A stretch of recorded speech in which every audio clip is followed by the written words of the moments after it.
श्री स्वामी समर्थ. नमस्कार. मी नंदिनी माझ्या यूट्यूब चॅनलवर तुमचं खूप मनापासून स्वागत करत आहे. तुमच्या मनातील सर्व चांगल्या इच्छा स्वामी महाराज पूर्ण करो ही स्वामींच्या चरणी प्रार्थना करते आणि आजच्या या नवीन व्हिडिओला सुरुवात करते. तर पहा, उद्या वार आहे बुधवार आणि या दिवशी आलेली आहे आषाढी एकादशी. तर ह्या एकादशीला देवशयनी एकादशी म्हणून देखील ओळखलं जातं. तर आषाढ महिन्यातील शुक्ल पक्षातील एकादशीला आषाढी एकादशी, देवशयनी एकादशी असंही म्हणतात. हिंदू धर्मग्रंथामध्ये एकादशीला सर्वश्रेष्ठ मानले गेलेले आहे. या दिवशी श्रीहरींचे पूजन केले जाते. त्याचबरोबर या दिवशी जप तप दान धर्म केल्याने याचे जे पुण्य आहे तर ते कितीक हजारो पटीने आपल्याला प्राप्त होत असते. त्याचबरोबर आपण सर्व पापांपासून मुक्त देखील होतो आणि आपल्या घराची, मुलांची, पतीची खूप सारी प्रगती होते. आषाढ एकादशीपासून म्हणजे देवशयनी एकादशीपासून ते कार्तिक एकादशीपर्यंत म्हणजेच देव उठणी एकादशीपर्यंतचा जो 4 महिन्यांचा काळ आहे, या काळाला चातुर्मास असं म्हटलं जातं. या काळामध्ये भगवान श्री हरी विष्णू जे आहेत तर ते क्षीरसागरामध्ये शयन करण्यासाठी जात असतात. तर पहा, या 4 महिन्यांमध्ये कोणत्याही प्रकारची शुभ कार्य ही केली जात नाही. परंतु ह्या 4 महिन्यामध्ये जे आपण मंत्र जाप, दान धर्म, जप तप, पूजा अर्चा, उपासना करतो तर त्याचे फळ हे आपल्याला भगवान श्री हरी विष्णू आणि माता लक्ष्मी आपल्यावरती प्रसन्न होऊन देत असतात. भगवान श्री हरी विष्णू आणि माता लक्ष्मीला प्रसन्न करून घेण्यासाठी आपण जे काही उपाय करतो त्याचे फळ हे आपल्याला प्राप्त होत असते. त्याचबरोबर एकादशी तिथीला पवित्र गंगेमध्ये जाऊन स्नान करण्याला विशेष महत्त्व दिले जाते. त्याचबरोबर काही दान करण्याला सुद्धा विशेष महत्त्व आहे. त्यामुळे या दिवशी तुम्हाला जर पवित्र गंगेमध्ये जाऊन स्नान करणं शक्य झालं तर नक्की तुम्ही पवित्र गंगेमध्ये जाऊन स्नान करा. आणि जर तुम्हाला पवित्र गंगेमध्ये जाऊन स्नान करणं शक्य नाही तर तुम्हाला अंघोळीच्या पाण्यामध्ये काही वस्तू टाकून अंघोळ करायची आहे. ह्या वस्तू टाकून जर आपण अंघोळ केली तर आपल्या जीवनामध्ये कोणत्याही प्रकारची नकारात्मकता किंवा काही वाईट शक्ती असेल, शत्रुबाधा असेल, इडापिडा, भांडणं, कलह, करणीबाधा यासारख्या ज्या गोष्टी आहेत तर त्या दूर होऊन जातील आणि आपल्या ज्या कठीणातील कठीण इच्छा आहेत तर त्या अगदी 1 दिवसात पूर्ण होतील. असा हा उपाय केल्याने तुम्हाला या सर्व समस्यापासून मुक्ती मिळेल.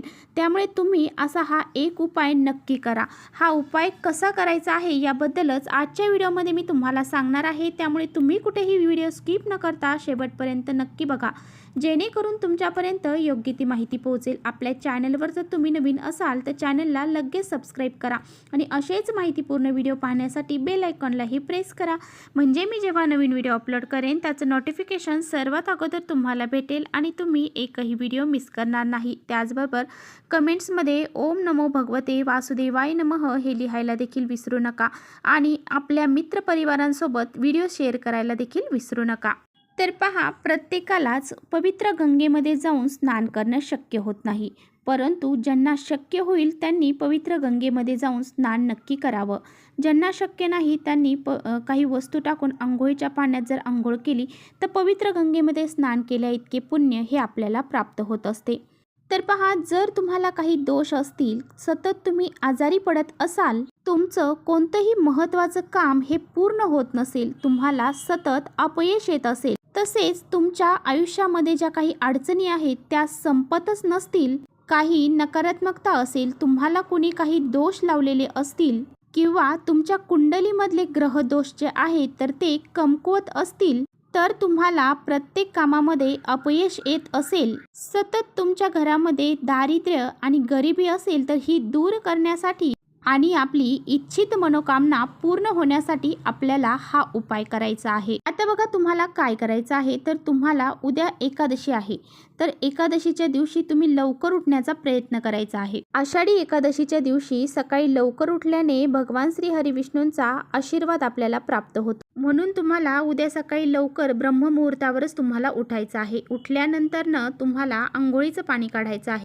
आणि त्यानंतर त्या आंघोळीच्या पाण्यामध्ये तुम्हाला सर्वात महत्त्वाची वस्तू आपल्याला टाकायची आहे ती म्हणजे हळद.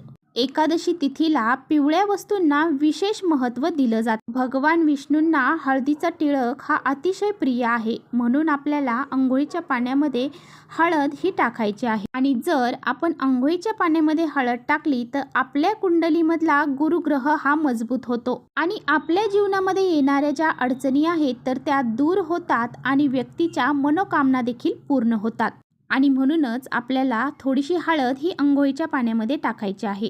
त्याचबरोबर आपल्याला अंघोळीच्या पाण्यामध्ये थोडंसं गंगाजल देखील टाकायचं आहे. आता तुमच्याकडे गंगाजल नसेल तर थोडंसं गोमूत्र देखील तुम्ही यामध्ये टाकू शकता. गोमूत्र किंवा गंगाजल या दोन्हीपैकी एक वस्तू तुम्हाला अंघोळीच्या पाण्यामध्ये टाकायची आहे.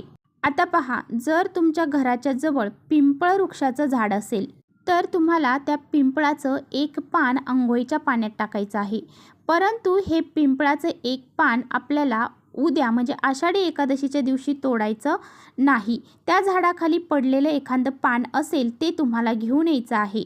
आणि नसेल तुम्हाला त्या दिवशी ते पान सापडलं तर तुम्हाला अगोदरच्या दिवशीच हे पान जे आहे तर ते आणून ठेवायचं आहे. कारण पिंपळ वृक्षामध्ये भगवान विष्णू आणि माता लक्ष्मी वास करत असतात. आणि जर आपण एकादशीच्या दिवशी अंघोळीच्या पाण्यामध्ये हे जर पिंपळाचं पान जर टाकलं तर आपल्या जीवनामध्ये ज्या काही अडचणी आहेत तर त्या निघून जातात. जर तुम्हाला पिंपळ वृक्षाचं पान हे भेटलं नाही तर तुम्ही तुळशीचं एक पान अंघोळीच्या पाण्यामध्ये टाकायचं आहे. आणि या सर्व गोष्टींनी तुम्हाला स्नान हे करायचं आहे. तर पहा, एकादशी तिथीला आपल्याला स्नान करताना चुकूनही अंगाला साबण लावायचा नाही, फक्त पाण्यानेच हे स्नान करायचं आहे.